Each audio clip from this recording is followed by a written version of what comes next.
Okay, if you survive all the other two, well, welcome to part three. Sorry about all those videos. It's just I find it's an interesting subject, so I had to kind of do it in different part, or else it would have been too long. So, and I don't have the channel that Big Monkey has, and so I cannot do like an hour video. So I have to do little videos. So in part three, what I wanted to address, there was a few, when I look at comments and stuff, a lot of people kind of like for rehydration, and there's a few myths out there. So when we were talking about how exactly like rehydration works and things like that, the one thing that a lot of people thinks, and even as a healthcare professional, when I deal with that pretty much on a regular basis in the hospital, is this myth that crystalloids are great and you just give fluids and stuff. Or do they have no space? No, but are they the be all good all that they've been said? No. If you have, and there's tons of literature, especially in the pediatric world, which are making our way now to the adult world. If you have the choice between drinking water versus giving fluid IV, drinking wins every time. The absorption is better, the absorption is longer, and so it lasts longer, it stays in your veins longer, because a lot of the fluids, when we're talking about the osmolarity and everything in the pH, a lot of time it doesn't work very well. A lot of the solution out there, they're cheap to make, but they're not the greatest thing. We didn't find the magic fluids yet. There's a lot of things and different recipes, but the usual one that a lot of people give, the normal saline one, is a terrible fluid. Actually, it's acidic when you look at the bag and what you give, and especially the chloride inside is about the same level as the sodium inside. So the Na is 144, 146. Chloride is about 144, 146. And so for those that wants to look at stuff, it's called the hyperchloremic acidosis. So, or non-anion gap acidosis is basically you increase your chloride and you're losing your H2O3.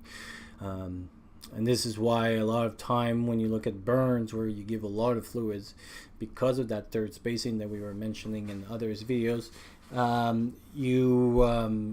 the saline, a lot of people don't use saline, they go straight to ringer lactate or other solution. There's other ones here we're using plasmolite and other stuff, and so don't want to get into a whole discussion about that. But IV fluid is not the ends all be all that a lot of people do. Oh, I have dehydrated person, I'll put an IV and stuff.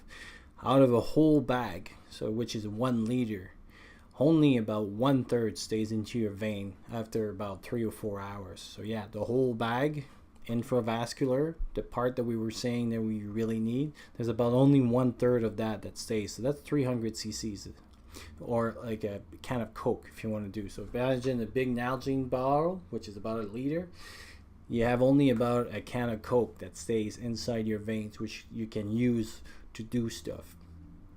And it doesn't transport any oxygen. So it's not that the greatest thing ever. It's not like the solution that everybody seems to believe to. There's still a place. Don't get me wrong, and we still use it. But it's not as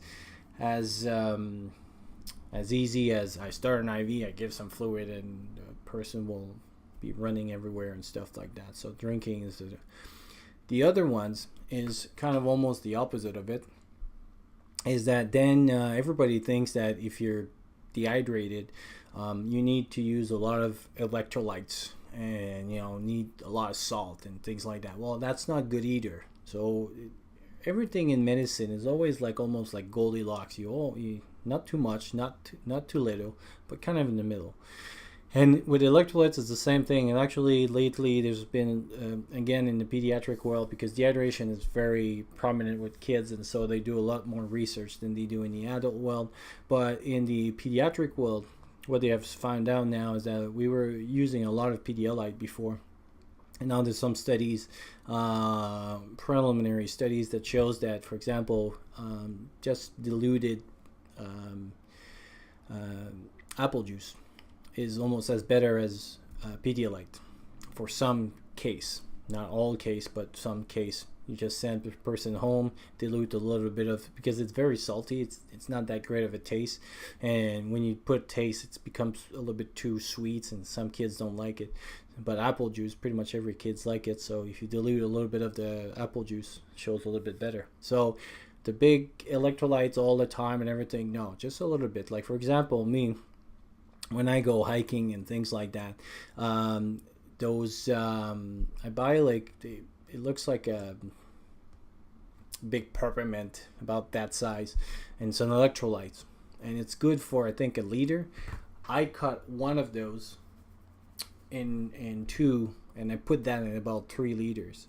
So it's about 1 to 3 and almost half of it, or I'll put one in the whole 3 if it's warm and stuff. But I don't dilute it to what, so I don't make like a big Gatorade of that. I dilute that stuff, but I just want a little bit of electrolyte just to stay.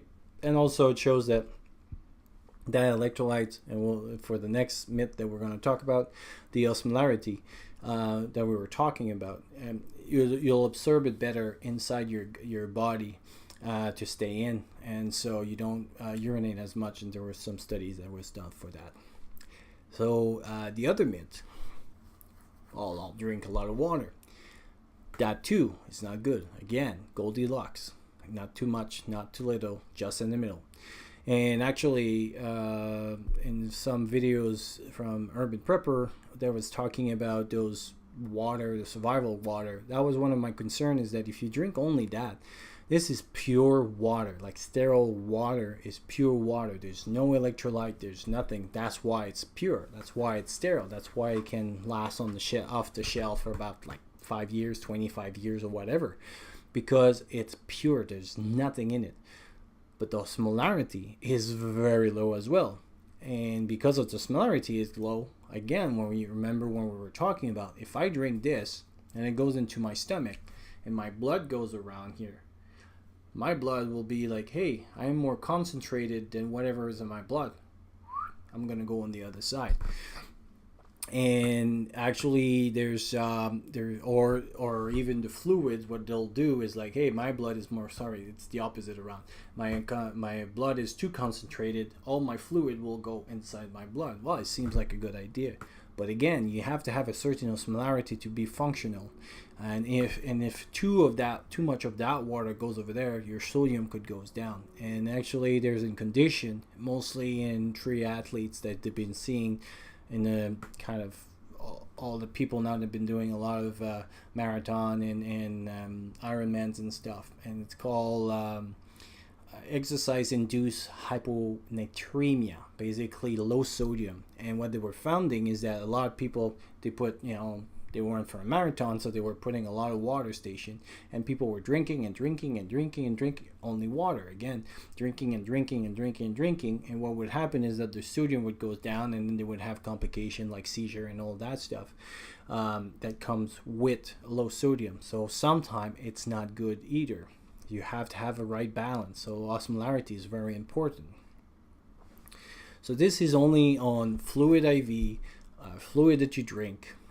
The other one that a lot of time people mention is that famous story about a nurse on a boat or something that give enema. First of all, that's the first myth. It's not so much a myth as it needs a clarification. Enema and rectal fluid administrations are two different things. Enema and the rectal, which is proctylitis, I have problem pronouncing, I'll put it there, which is rectal fluid administration, is different. When we have people coming to the hospital and they're very constipated and stuff, we'll give fluid in through the bum to get their stools out and not go to the washroom. So it depends on how fast you give the fluids. That's the difference. And this is why an enema, it's for somebody to go have a bowel movement. Well, if you have a dehydration and you're putting this, somebody will have diarrhea and you'll get them more dehydrated. So rate is very important in when you give fluids. So it's quite a difference than just like, oh yeah, I'm gonna shove that in and stuff. And I'll put 2 links that I found of the right technique and everything. There is studies that shown, and there was even a case study in the Wilderness Medical Society of somebody, I think on Everest or something. His Sherpa started to have bleeding, and obviously you're on the top, there's no fluid.